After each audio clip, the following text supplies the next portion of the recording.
Feeling like your brain is a browser with way too many tabs open? Drowning in deadlines, anxieties, and that nagging feeling you're forgetting something important? You've tried meditation, right?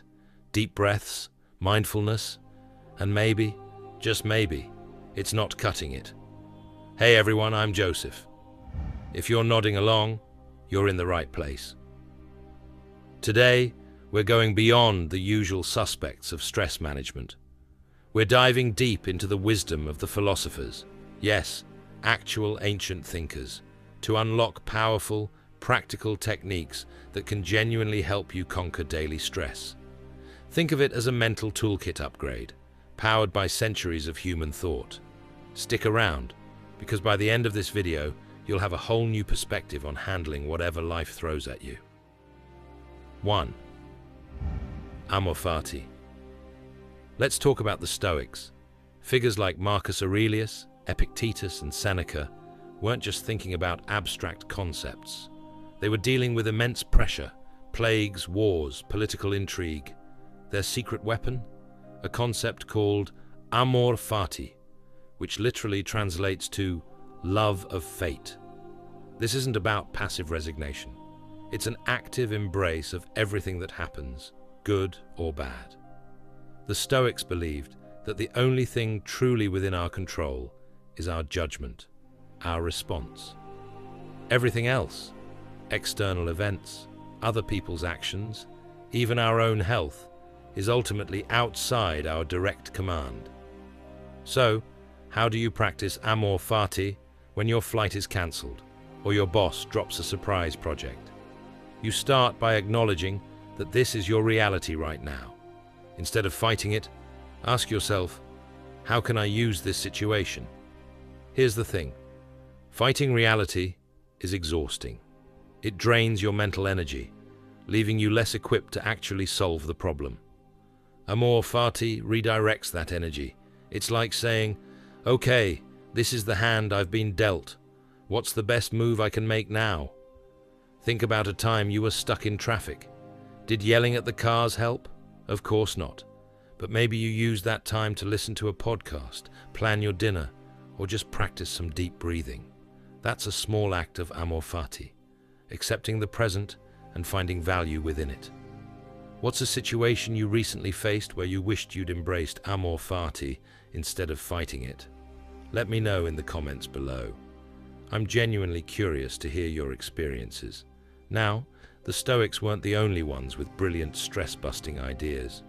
Let's shift gears and look at a technique that helps us detach from overwhelming thoughts. 2. Dichotomy of Control. Epictetus, another brilliant Stoic, gave us a concept that's incredibly powerful for managing anxiety: the dichotomy of control. He said, some things are up to us, and some things are not to us. Simple, right? But profound.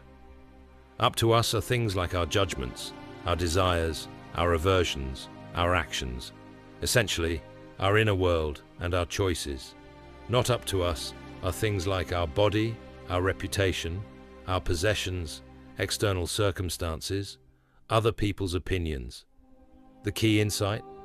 We waste an enormous amount of energy worrying about, trying to control, or getting upset about things that are not up to us. Think about social media. We obsess over likes, comments, what others think. But are those things truly up to us? Not really. What is up to us is how we choose to engage, what we share, and importantly, how we interpret the reactions. Here's the thing. When you constantly focus on what you can't control, you feel powerless and stressed. When you shift your focus to what you can control, your reactions, your effort, your attitude, you regain a sense of agency. That agency is a powerful antidote to stress. So next time you feel that familiar knot of anxiety tightening, ask yourself, is this something I can control?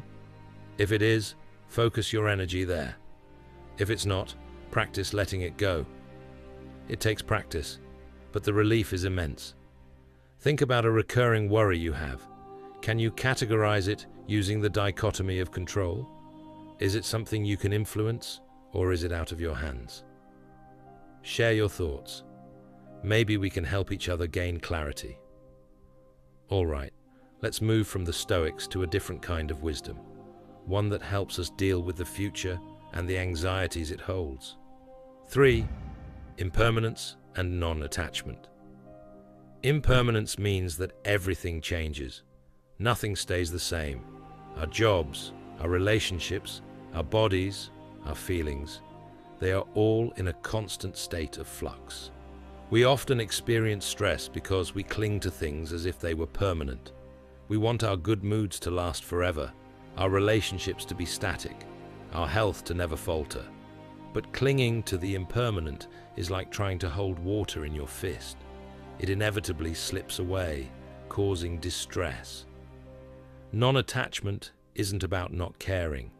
It's about releasing the clinging. It's about appreciating things while they are here, without demanding they stay forever. It's understanding that change is natural, and resisting it is futile and stressful. Imagine you're enjoying a beautiful sunset.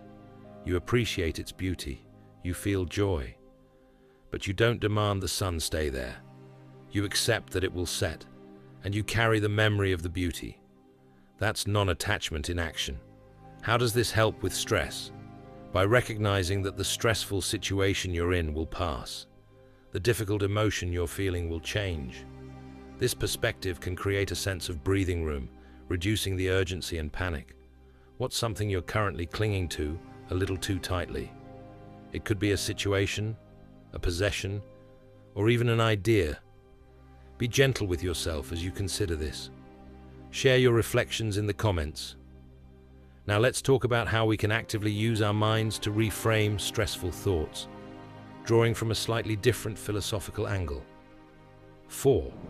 Cognitive reframing. While not strictly tied to one ancient school, the idea of actively challenging and reframing our thoughts is deeply philosophical. It's about recognizing that our perception creates our reality, at least our experienced reality. Think about the classic glass half empty or half full scenario. It's the same objective situation, but two vastly different subjective experiences. Philosophers, especially existentialists and cognitive thinkers, emphasize that we have the power to choose our interpretation. When a stressful thought pops up, like, "I'll never finish this project on time," instead of accepting it as fact, challenge it. Ask yourself, is this thought 100% true? What evidence do I have against this thought? What's a more balanced or helpful way to view this situation? What would I tell a friend thinking this? This isn't about toxic positivity or ignoring genuine problems.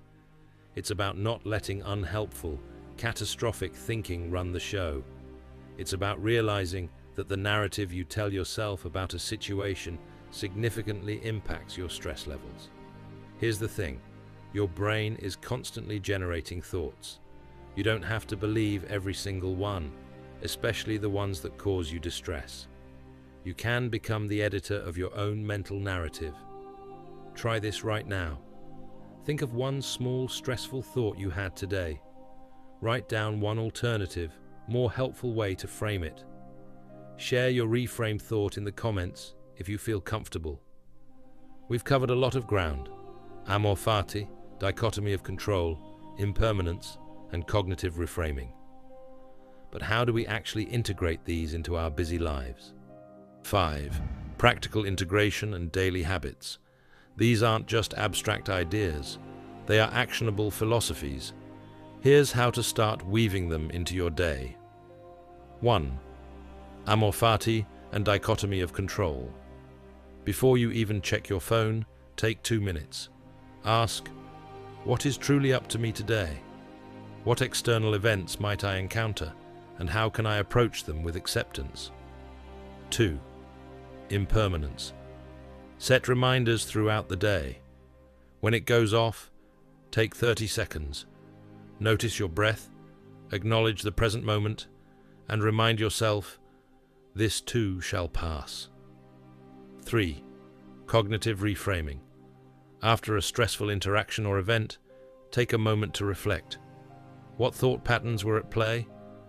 How could you have reframed your interpretation during or after the event? 4. Journaling. Dedicate a few minutes each day or week to write down situations and apply these philosophical lenses. This reinforces the learning and builds the mental muscle. Consistency is key. It's not about perfection, it's about consistent effort. Think of it like building any other skill. Which of these practical techniques are you most excited to try first? Let me know in the comments. Your commitment inspires others. So let's recap. We've journeyed beyond basic meditation to explore powerful philosophical tools for stress management. 1. Amor Fati. Actively embracing whatever happens, finding the opportunity within the challenge. 2. Dichotomy of Control. Focusing your energy solely on what you can influence, your judgments and actions, and letting go of what you cannot. 3. Impermanence and Non-Attachment. Understanding that all things change and releasing the stressful grip of clinging to the temporary. 4. Cognitive reframing. Consciously challenging and rewriting unhelpful thought patterns to create a more balanced perspective. These aren't quick fixes, but profound shifts in perspective that, with practice, can fundamentally change your relationship with stress. The goal isn't to eliminate challenges, but to build the inner resilience to navigate them with greater peace and clarity. If you found this video valuable and feel equipped with some new tools to tackle your day, please give it a thumbs up. It really helps the channel reach more people.